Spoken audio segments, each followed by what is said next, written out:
ગુજરાતભરના મારા પ્રિય ચાહકો, આત્મીયજનો, સગા સંબંધીઓ અને ખેડૂતથી માંડીને તમામ નાગરિકોને બે હાથ જોડીને વિનંતી કરીને એક મેસેજ આપવા આ વિડીયો મેં ઉતાર્યો છે કે જ્યારથી ગઈકાલથી મને હેડલાઇન દૈનિકમાંથી ફરજ મુક્ત કરવામાં આવ્યો ત્યારથી હજારો કિસાન ભાઈઓના, ખેડૂત મિત્રોના, નાગરિકોના, સમર્થકો, સપોર્ટર્સના, તમામ પાર્ટી, તમામ વર્ગ, તમામ ધર્મ, તમામ કોમમાંથી ફોન આવી રહ્યા છે.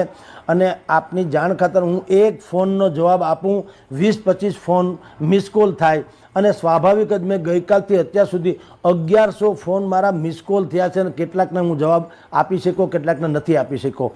એટલે આ વિડીયોના માધ્યમથી હું આપ સર્વે મારા જે ચાહકો છે, સત્યના ચાહકો છે, લડવા માટે થઈને તૈયાર હોય એવા લોકો છે, બધાને હું કહું છું, આપણો કોઈ છુપો એજન્ડા નથી. હું આપના ફોન રિસીવ ન કરું તો રખે એવું ન માનશો કે યા તો હું ભયંકર મુસીબતમાં છું અથવા તો હું હવે તમારા ફોન લઈ શકતો નથી કારણ કે મને ક્યાંક ઈગો અહમ છે. મૂળ વાત એટલી છે કે એટલો ધસારો છે, ફોનથી માંડીને મેસેજીસ લોકોનો મળવાય આવે છે ને બધુંય. તો હું અતિ વ્યસ્ત હોવાને કારણે સરકારથી માંડીને જે કોઈ જેને માનવું હોય તે માને. લોકો એમ માને તમે વ્યસ્ત નથી, અસ્તવ્યસ્ત છો. તો એ જેને જે માનવું હોય પણ અતિ વ્યસ્તતાને કારણે હું આપના ફોન રિસીવ ન કરી શકું તો પણ મને ક્ષમ્ય ગણજો. અત્યારે જે મારી સામેની તથાકથિત કાર્યવાહી શરૂ થઈ છે અને હવે ભવિષ્યમાં જે થાય તે અઠવાડિયું થોડુંક થાળે પડવા દો. ત્યાં સુધી મને મેસેજ કરજો. કમસે કમ અનુકૂળતા હશે તો હું મેસેજ વાંચી લઈશ, અનુકૂળતા હશે તો મેસેજ વાંચી લઈશ. પરંતુ હું આપના મેસેજનો પણ ધારો કે જવાબ ન આપી શકું તો ક્યારેય એવું ન માનશો કે હવે અમે કંઈક ઊંચામાં આવી ગયા. હું અત્યંત વ્યસ્ત છું કારણ કે એકલવીર જેવી વાતો છે. મારે બાકીની બધી વ્યવસ્થા કરવાની હોય તો એ કરીશું. જે કંઈ મને સંપૂર્ણપણે ન્યાયતંત્ર ઉપર બિલકુલ ભરોસો છે. મારી કોઈ સામે શિકાયત નથી. સરકાર સામે આપણી બગાવત કે લડત ક્યાં છે? આપણી લડત શું છે? તમારા બધા ભાઈઓ જે તમે ખેડૂતો, કિસાનો, નાગરિકો, એની જે સમસ્યા છે એ સમસ્યાને તંત્ર સુધી પહોંચાડવાની એક કવાયત છે. હવે એ કવાયતની રેસીપી જે છે, જેમ કે મારી ભાષા, એને ગમે કે ન ગમે એનો વિષય છે. પણ મારે તો વાત છે, મારો ધર્મ બજાવવાનો છે પત્રકાર તરીકે, જે હું અત્યારે બજાવી રહ્યો છું. હવે સરકાર જે સ્ટેપ લે તે અને જે ઘટના ઘટે કે એ તમને વાયા મીડિયા ખબર તો પડી જ જવાની છે. હું કદાચિત તમને રૂબરૂ કાંઈ કહી શકું કે ન કહી શકું તો પણ આપ સુધી મેસેજ પહોંચી જશે.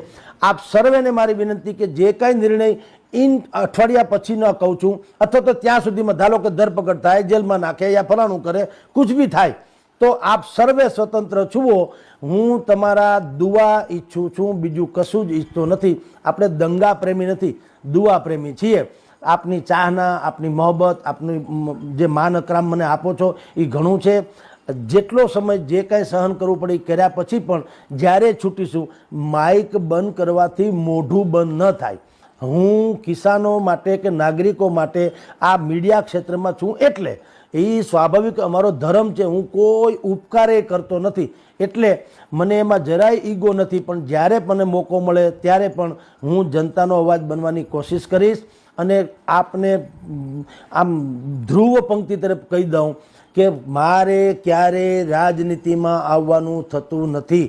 એટલે કોઈને એવું ન માને કે હું જ્યારે જનતાની વાત કરું ત્યારે હવે હું ફલાણાભાઈ બનીને પાછો આવીશ અને હું રાજનીતિમાં આવીશ. સોરી, અમે પત્રકાર છીએ. એ એટલા માટે છીએ કે આજે હું જેની સરાહના કરતો હોઉં, સંભવ છે કાલ એ સરકારમાં આવે તો એની પણ આ મિસ્ટેક હોય તો હું કોઈનો ખેસ પહેરી લઉં તો એ ખેસ પહેર્યા પછી એની સરાહના જ કરવી પડે, જે લોકો અમુક લોકો અત્યારે કરી રહ્યા છે.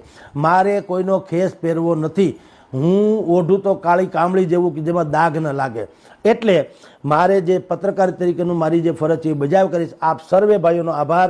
હું ફોન રિસીવ કદાચિત નહીં કરી શકું તો બિલકુલ અંદરો અંદર તમે એકબીજા મિત્રો, સંગઠનો જે કાંઈ હોય તે એ અંદરો અંદર કોઓર્ડિનેશન કરી, સંકલન કરીને જે નિર્ણય તમારે લેવો હોય લેજો, જો કોઈ અજુગતું બને તો.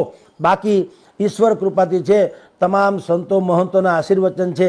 હું તો એટલું કહું છું, પરમાત્માનું નામ લેજો, દુઆ આપજો એટલે આપણે આમાંથી પાર ઉતરી જઈએ.